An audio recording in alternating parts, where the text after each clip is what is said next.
Hello everyone and welcome to another On-Court with Sunny video. Today we'll be discussing something that almost every one of us faces, and they're called A.N.Ts, automatic negative thoughts. These thoughts or reactions does hamper our ability to play tennis. Understanding them and learning how to practice some of the exercises that would help us, shift from that negative mindset to something more positive and constructive will help us get better at tennis and help us get better control of our game. Let's start with understanding what they are. Tennis is a sport of instant feedback. Every time a point is over, we have either won or lost. Every time we lose a point or make an error, for a lot of us, our first reaction is to say something bad to ourselves or get angry at ourselves. And these thoughts, where you demean yourself, like you suck or you should never miss that ball. Thoughts where you're questioning yourself, where it's like, why would you even hit that ball? Or fortune telling, like you're gonna miss your second serve, or you're never gonna make it to pro if you play like this, and many others like that. And acknowledging that these thoughts will come to your mind. Sorry, we'll do it again. Are you experiencing ants when filming a video? Yes. About ants?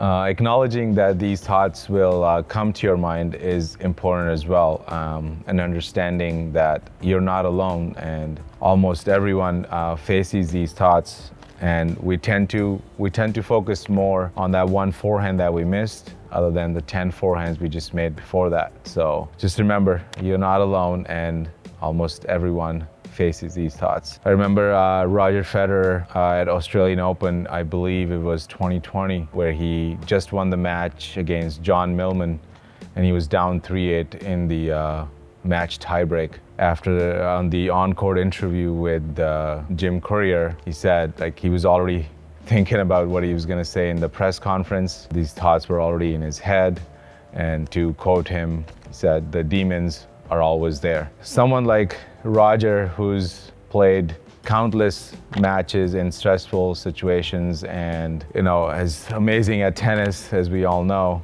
can still have these thoughts, then we have to understand that it's okay for us to have these thoughts as well. What's not okay is staying in that mindset, and the professional players are so good at it. Like, they obviously have these thoughts, but they're just able to bounce back and reset. And because guess what, in 25 seconds you have to play the next point, and you rather be in a positive frame of mind to start the point than a negative one.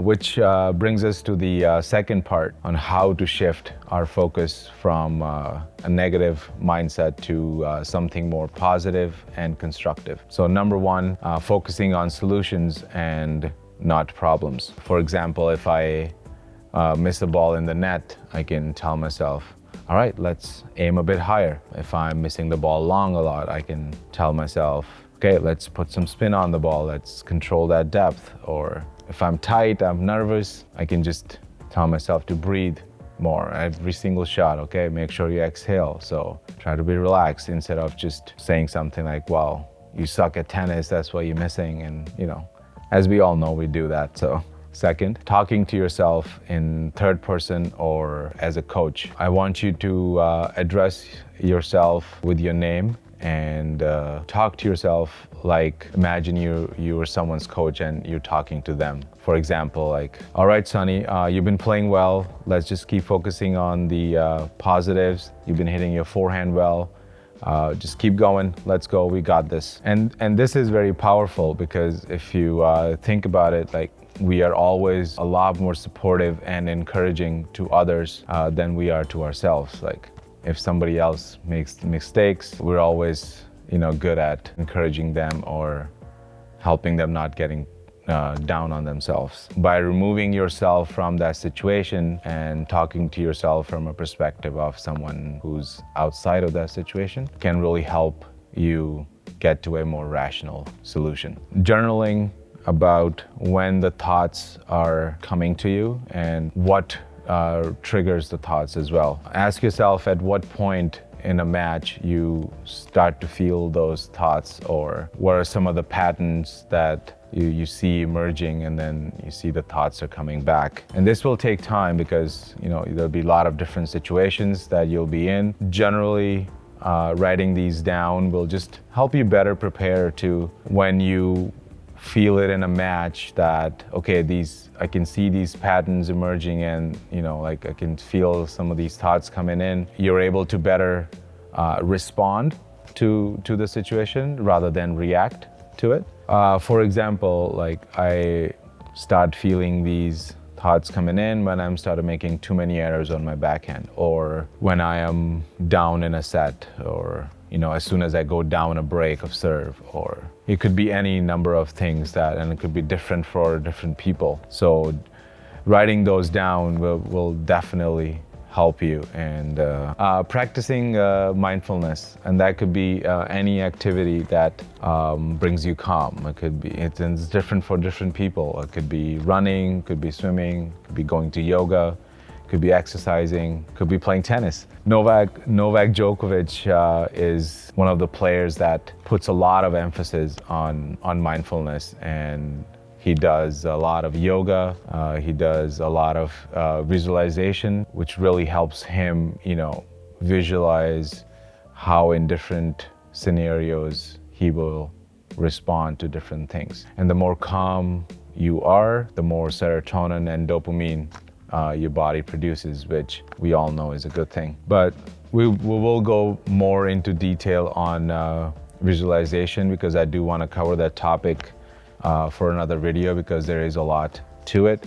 But just in general, if you're able to just put yourself in situations and visualize how you would respond to different things that are happening on the court, it will just help you better prepare to when those things actually happen on the court. And again, you're not reacting to it, but responding to the situation. Let us know in the comments below if you tried some of these practices. Also share us with some of the other practices that would work. I'll just end on this note and a reminder to just be kind to yourself.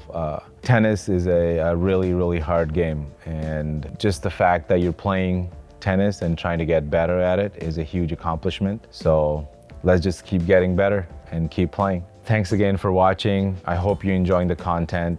We are having so much fun making content here too. If you like the content, hit the subscribe button, hit the like button, and we'll see you soon in the next video.